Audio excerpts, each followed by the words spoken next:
โอ้โหหงแดงลิเวอร์พูลบุกไปพ่ายแพ้ต่อสิงห์พงาแอตตันวิลล่าด้วยสกอร์2ประตูต่อ4แบบหมดลูกแบบราบคาบโอ้โหงานนี้ทางฝั่งสิงห์พงาแอตตันวิลล่าสุดยอดจริงๆโดยในเกมนี่30นาทีแรกนี่เป็นทางฝั่งหงแดงลิเวอร์พูลที่พยายามครองบอลและบุกบี้ขยี้ทางฝั่งเจ้าถิ่นอย่างแอตตันวิลล่าแต่พอนาที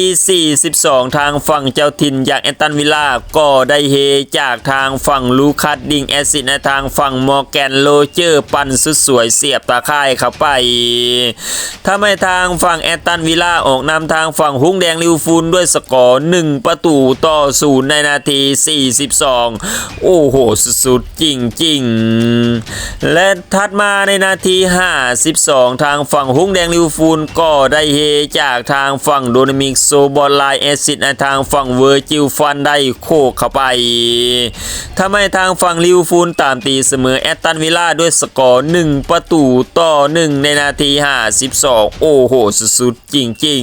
ๆแต่ถัดมาอีก5นาทีทางฝั่งเจ้าถิ่นก็ได้เฮอีกครั้งจากทางฝั่งมอร์แกนโรเจอร์แอซิดในทางฝั่งโอลีวากินซัดเข้าไปทำให้ทางฝั่งแอตตันวิลล่าออกนำทางฝั่งหงแดงลิเวอร์พูลอีกครั้งด้วยสกอร์2ประตูต่อ1ในนาที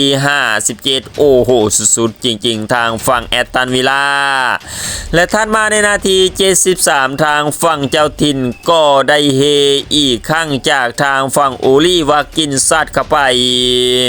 ทำให้ทางฝั่งแอตตันวิลล่าหนีห่างของหงแดงลิเวอร์พูลด้วยสกอร์3ประตูต่อ1ในนาที73โอ้โหสุดๆจริงๆสกอร์ไหลเป็นน้ำแล้วในเวลานี้และถัดมาในนาที89ทางฝั่งเจ้าถิ่นได้เฮอีกครั้งจากทางฝั่งโอลีวากินแอซิดในทางฝั่งจอห์นแม็กกินซัดเข้าไปทำให้ทางฝั่งสิงห์พงาแอตตันวิลล่าหนีห่างหงแดงลิเวอร์พูลด้วยสกอร์4ประตูต่อ1ในนาที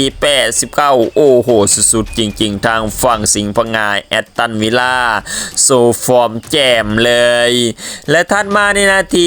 90บวก2ทางฝั่งหงแดงลิเวอร์พูลก็ไล่มาอีกครั้งจากทางฝั่งโดนามิกโซบอลไล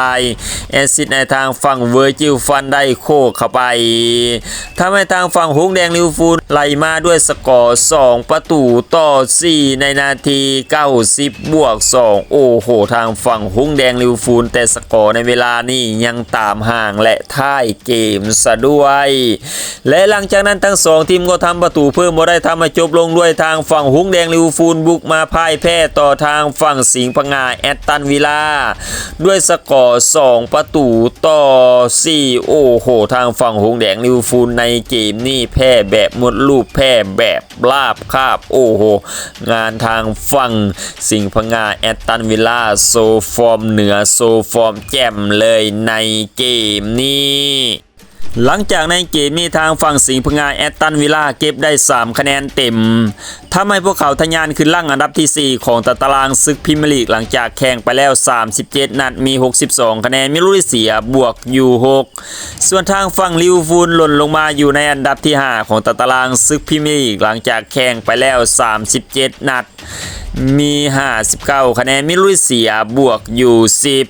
ซึ่งในเวลานี้ทางฝั่งหงแดงลิเวอร์พูลยังไม่การันตีว่าจะไปโลดเล่นในศึกยูฟ่าแชมเปี้ยนลีกฤดูกาลหน้าต้องลุ้นถึงนัดสุดท้ายนั่นเองพอทีมอันดับที่6อย่างบอลมัดในเวลานี้พวกเขาแข่งไปแล้ว36นัดมี55คะแนนมิรู้เสียบวกอยู่4ถ้าว่าลิเวอร์พูลพลาดในนัดสุดท้ายและเป็นบอลมัดสามารถเก็บชัยชนะได้2นัดรวดพวกเขาก็จะหมดสิทธิ์ไปเล่นในศึกยูฟ่าแชมเปี้ยนลีกเลยของทางฝั่งหงแดงลิเวอร์พูลฉะนั้นต้องลุ้นหนักถึงนัดสุดท้าย